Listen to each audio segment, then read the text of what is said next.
Greetings. Today I'm displaying a simple Lectern-based combination lock design that I created, as I couldn't find any that suited my needs on YouTube.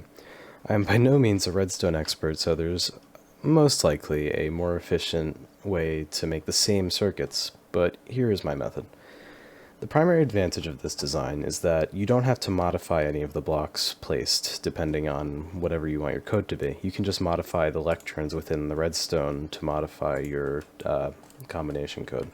The way that other designs work is that you'll have to change the length of the redstone line every time you want to change the code, which there's nothing wrong with that. It's just that you're never guaranteed that you'll never have to change the code unless you're on a single-player world, which, in that case, why are you building a combination lock? If you're on an SMP, or just like a server with friends, where it's a rule not to break into combination locks, it may become problematic if someone finds out your code, and then you have to manually go into your redstone and change the distance, or how far away the torches and the repeaters are from every comparator / lectern. Which is why there's the advantage in my design of just being able to change it inside of your lecterns in the redstone. And Wifey's design is more compact than mine, however, it suffers from the issue that you have to count out sand. I don't have it available to me, but I find that to be pretty inconvenient.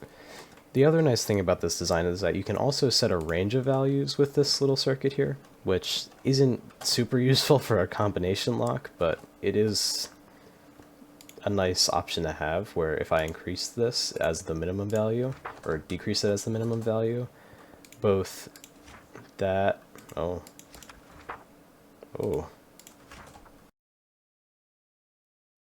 Alright, after some troubleshooting I found the issue. The issue being that these signs are wrong. This lectern is the maximum, and this one is the minimum. Meaning if you increase this one, it will set your range of values to be, overshadowed a bit there, 4 through 7. Which, once again, is not something exceedingly useful inside of a combination lock. However, it's a nice option to have.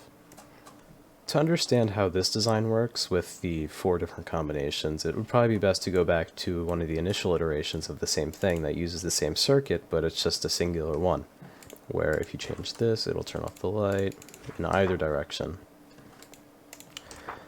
So the most basic concept is that if you put a comparator going out of a lectern, it will put out a power level on the redstone that is equivalent to the page number of the book, up to 15, because 15 is the highest level of redstone power you can have.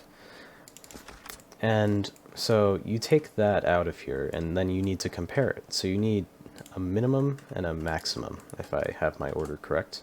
A maximum and a minimum, where this one will be a secondary input into the comparator, and this one will be the main one.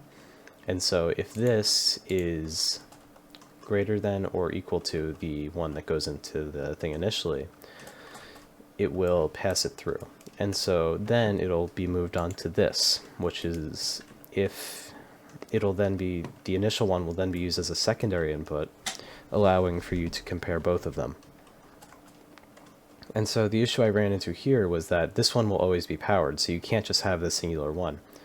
So if it gets past the first one, then you'll know by this torch here, which comes out of this, which isn't interrupted by this. Because even if this fails, this will still put something out. So you need 2 lines to do it. And so after that, the target block is unnecessary, just because you can't, with a regular quartz block, it wouldn't turn by itself, so you just use a target block for that. So then you send them both up with a torch, because in redstone you can know if 2 things are powered off, but not if they're both powered on. And so essentially you get to this point where you have this, where if one side is powered, it won't turn on. If both sides are powered, it won't turn on. But if neither of them are powered, then it will turn on. And so you take that concept and you bring it over to here, where you put them next to each other, essentially, or you stack them. And so you have one in the front, and then you have another going to the back, just here, by using this block to get around the space constrictions. And then you just send the output over here to the front, and so you then have 2 of them. And so then you bring it over here, and you double it again, with giving you around 50,000 combinations. You then have 4 of them.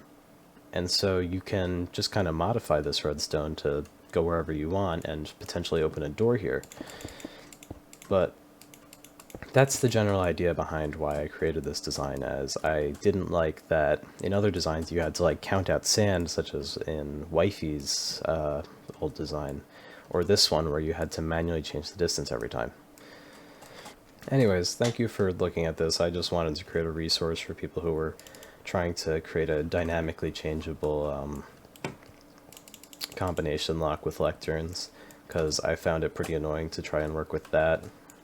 And Wifey's design, which requires chests. But yeah, thank you for watching. This is going to be the first video on the channel I create to upload it, because I don't want to upload it on any other channels.